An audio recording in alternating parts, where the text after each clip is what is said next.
Dictation start होगी 5 second बाद।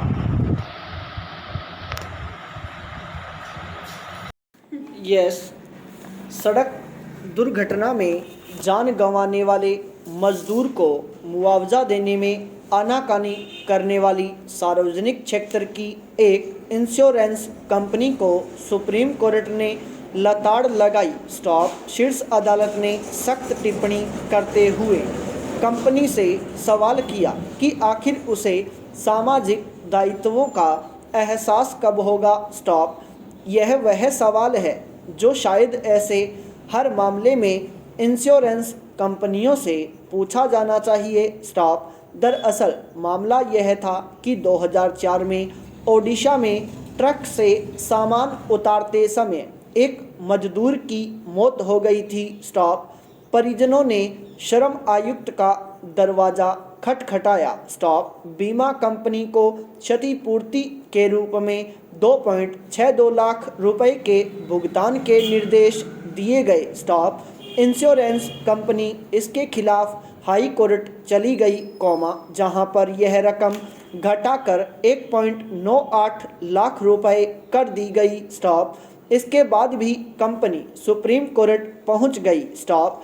बीमा कंपनी किसी भी तरह का भुगतान नहीं करना चाहती थी। स्टॉप। सुप्रीम कोर्ट ने कंपनी को लताड़ के साथ 2.62 लाख रुपए का भुगतान 12% ब्याज के साथ करने के निर्देश दिए। स्टॉप। शीर्ष कोर्ट का यह फैसला बीमा कंपनियों की मानसिकता को उजागर करने के लिए काफ़ी है, दरअसल ज़्यादातर बीमा कंपनियों का व्यवहार ऐसा ही है। स्टॉप। दावे के भुगतान के समय उनका नज़रिया कारोबारी हो जाता है और बीमा शर्तों की आड़ लेकर बहुत सारे मामलों को अनदेखी करने लगती हैं। स्टॉप। वे भूल जाती हैं कि कारोबार के साथ उनका सामाजिक दायित्व भी है। स्टॉप। खासकर तब, जब बीमा कंपनी सार्वजनिक क्षेत्र की हो। स्टॉप। इन कंपनियों को पता है कि व्यक्ति इस सोच के साथ बीमा कराता है कि जब उस पर संकट आएगा, तो तब बीमा कंपनी मददगार बनेगी। स्टॉप। यह बीमा चाहे जीवन का हो अथवा फसल का या फिर किसी अन्य सामान का। स्टॉप। सुप्रीम कोर्ट की यह टिप्पणी बीमा कंपनियों की पूरी तरह कारोबारी होती कार्यप्रणाली को आईना दिखाती है। स्टॉप। सवाल है कि क्या बीमा कंपनियों का मुनाफा ही सब कुछ है या फिर उनका सामाजिक दायित्व भी है? क्या बीमा क्षेत्र की कंपनियों को सामाजिक जिम्मेदारी को गंभीरता से देखने की ज़रूरत नहीं है? बीमा कंपनियों को कारोबार के साथ मानवता और संवेदनशीलता दिखाने की भी ज़रूरत है। स्टॉप। अगर कंपनियां अपने फैसलों में व्यावहारिकता दिखाएंगी तो शायद उन्हें आगे ऐसी लताड़ नहीं खानी पड़ेगी। स्टॉप। यानी बीमा कंपनियों को मुनाफे की बाजीगरी से बाहर निकलकर अपना सामाजिक चेहरा दिखाना होगा। स्टॉप। उन्हें समझना होगा कि बीमा सेक्टर अन्य धंधों की तरह सिर्फ मुनाफाखोरी का कारोबार नहीं है। स्टॉप। इसके मूल में सामाजिक दायित्व है। स्टॉप। पैरा। भारतीय राजनयिकों का पूरा ध्यान फिलहाल अफगानिस्तान की राजनीतिक स्थिति पर केंद्रित है। स्टॉप। भारत और 5 मध्य एशियाई गणराज्यों के विदेश मंत्रियों की दिल्ली में हुई वार्ता में अफगानिस्तान में शांति और स्थिरता पर आम सहमति बनाने का प्रयास किया गया। स्टॉप। तालिबान की वापसी के बाद भारत ने अफगानिस्तान के पड़ोसियों को संगठित करने का भरसक प्रयास किया है ताकि वहां अराजकता और हिंसा वापस न आ जाए। स्टॉप। अफगानिस्तान में राजनीतिक अस्थिरता ताजिकिस्तान, और उज़्बेकिस्तान को सीधे तौर पर प्रभावित करती है। स्टॉप।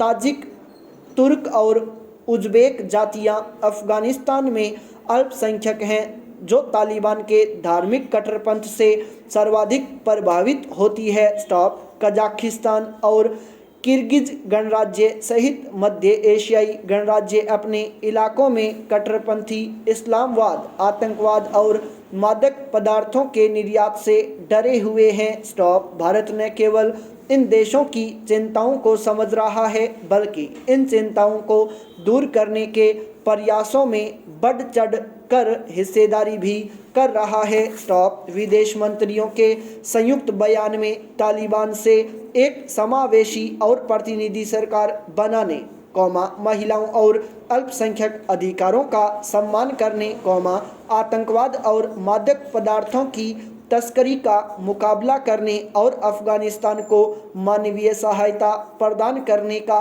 आग्रह किया गया है। स्टॉप। हालांकि इस क्षेत्र के सभी देश अपने हितों के हिसाब से काबुल में तालिबानी शासन के साथ अपने रिश्तों की दिशा तय करने में लगे हैं। स्टॉप। यही कारण है कि अफगानिस्तान के मुद्दे पर कैसे आगे बढ़ना है, इस पर अभी तक पूर्ण सहमति नहीं बन पा रही है। स्टॉप। नवंबर में भी दिल्ली में राष्ट्रीय सुरक्षा सलाहकारों की एक बैठक में इन साझा सुरक्षा चिंताओं पर ध्यान आकर्षित किया गया था, जिसमें पांचों मध्य एशियाई देशों के साथ ईरान और रूस ने भी भाग लिया था। स्टॉप। तालिबान के प्रति उज्बेकिस्तान का रवैया सुलह भरा है, जबकि ताजिकिस्तान का दृष्टिकोण टकराव वाला है, क्योंकि ज़्यादातर ताजिकों के तालिबान विरोधी नॉर्दर्न अलायंस के साथ सीमा पार गहरे संबंध है। स्टॉप। इसके अलावा सभी मध्य एशियाई देश अफगानिस्तान के घटनाक्रम पर पाकिस्तान के साथ भी निरंतर संपर्क में हैं। स्टॉप। भारत में सम्मेलन के दौरान इस्लामाबाद में भी 57 सदस्यीय इस्लामिक सहयोग संगठन का विशेष सत्र हुआ। स्टॉप। इसमें अमेरिका, यूरोपीय संघ और संयुक्त राष्ट्र के प्रतिनिधियों ने भी भाग लिया। स्टॉप। सम्मेलन में इस्लामिक डेवलपमेंट बैंक के तत्वावधान में एक ट्रस्ट फंड स्थापित कर अफगानिस्तान की मदद करने का फैसला किया गया। स्टॉप। आम अफगान नागरिकों के लिए यह कितना कारगर होगा यह तो वक्त बताएगा, पर यह पाकिस्तान के लिए कूटनीतिक सक्रियता दिखाने का एक मंच जरूर साबित हुआ। स्टॉप। बहरहाल, मध्य एशियाई देश मुस्लिम बहुल होने के बावजूद भारत के साथ अपने संबंधों को आज भी उतनी ही अहमियत देते हैं जितनी कि वे कभी सोवियत संघ का हिस्सा होते हुए देते थे। स्टॉप। सोवियत संघ के विघटन के बाद अस्तित्व में आए इन गणराज्यों पर भारत का ध्यान जरूर कुछ कम हुआ, लेकिन बीते 10 सालों में भारतीय विदेश नीति निर्धारकों ने इनके महत्व को समझा है। स्टॉप। कारण, ऊर्जा और व्यापार गलियारों के रूप में इन देशों का बढ़ता हुआ रणनीतिक महत्व है। स्टॉप। दिल्ली में जारी संयुक्त बयान में पारदर्शिता, व्यापक भागीदारी, स्थानीय प्राथमिकताओं, वित्तीय स्थिरता और संप्रभुता और क्षेत्रीय अखंडता के प्रति सम्मान के आधार पर कनेक्टिविटी पर जोर दिया गया। स्टॉप। अब समय आ गया है कि मध्य एशियाई देशों को चीन के साथ सामरिक प्रतिस्पर्धा का एक अखाड़ा न मानते हुए भारत उनके साथ नए सिरे से व्यापक संबंध विकसित करने पर जोर दे। स्टॉप। अगले साल गणतंत्र दिवस समारोह में मुख्य अतिथि के रूप में इन पांचों देशों के नेताओं को निमंत्रण एक नई शुरुआत करने का अवसर होना चाहिए। स्टॉप। पैरा।